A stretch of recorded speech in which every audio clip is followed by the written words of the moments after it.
Henüz açıklanmamış. Farklı bir sistem mi var? Yani bildiğiniz böyle hani bir devrinde oy atılır falan. Sizlere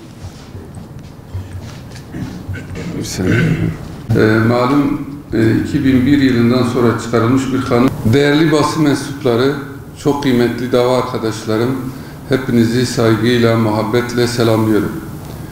Öncelikle kendimi tanıtarak başlamak istiyorum. İsmim Ahmet Demirel. 1991 yılından bu yana Diyarbakır'da sağlık mensubu olarak hizmet vermekteyim. Yönetim alanında tezli yüksek lisans, eğitim ve sağlık alanında 2 lisans ve acil afet alanında ön lisans mezunuyum. Sağlık alanında 10 yıla yakın idarecilik tecrübem bulunmakta. 2002 yılında Sağlık Sen üyesi oldum. 2004-2012 yılları arasında Diyarbakır Sağlık Sen Teşkilat Sekreteri, 2012-2014 yılları arasında Diyarbakır Sağlık Sen Başkan Vekili olarak görev aldım.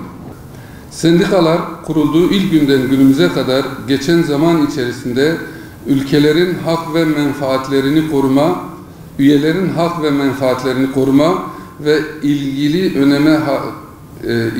önemli kazanımlar elde etmiştir. Ülkemiz genelinde üyeler açısından sendikaların çeşitli temsiliyet noktasında üye tercih sunduğu gibi sendikalar içerisinde de yönetim anlamında bazen yarışlar olması gayet doğal bir süreçtir. Bu bağlamda daha iyi yönetim, daha iyi temsiliyet gibi konularda yarış yapılmaktadır. Biz de bugün burada sizlerin huzurunda Diyarbakır Sağlık Sen 5. Olağan Genel Kurulu'nda başkanlığa aday olduğumuzu paylaşmak için toplandık.